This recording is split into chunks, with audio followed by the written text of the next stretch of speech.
తెలంగాణలో కరెంటు బిల్లుల చెల్లింపునకు సంబంధించిన కీలక మార్పులు జరిగిన సంగతి తెలిసిందే. Phone pay, Google pay, Paytm వంటి యాప్ల ద్వారా బిల్లుల చెల్లింపులు బంద్ అయ్యాయి.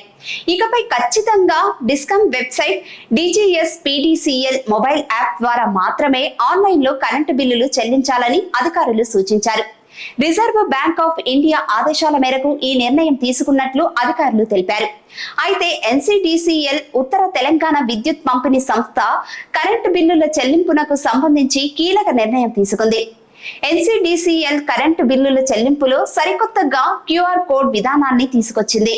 ఇకపై ఇళ్లలో మీటర్ల నుంచి రీడింగ్ తీసిన తర్వాత బిల్లు వినియోగదారులకు ఇస్తారు. ఆ బిల్లు కిందే QR కోడ్ ముద్రించి ఉంటుంది. వినియోగదారులు తమ మొబైల్ ఫోన్ ద్వారా QR కోడ్ను స్కాన్ చేసి డెబిట్, క్రెడిట్ కార్డులు, UPI, నెట్ బ్యాంకింగ్ ద్వారా కరెంటు బిల్లును చెల్లించే అవకాశం కల్పించింది. ముందు పైలట్ ప్రాజెక్టుగా కొన్ని ERO విద్యుత్ రెవెన్యూ కార్యాలయాల పరిధిలో ఈ విధానాన్ని తీసుకొచ్చారు.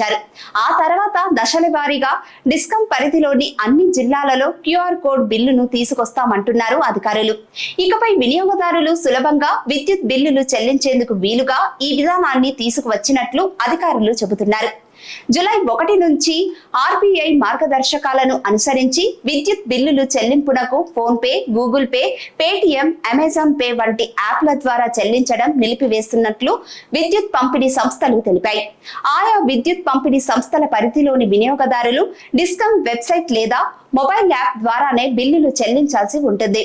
బిల్లు చెల్లింపులో భద్రత కోసం RBI ఈ నిర్ణయం తీసుకుంది. ఇకపై బిల్లుల చెల్లింపులు మొత్తం BPPS Bharat bill payment system ద్వారానే జరగాలని నిర్ణయించింది. ఈ మేరకు జూలై 1 నుంచి ఈ నిబంధనను తీసుకొచ్చారు.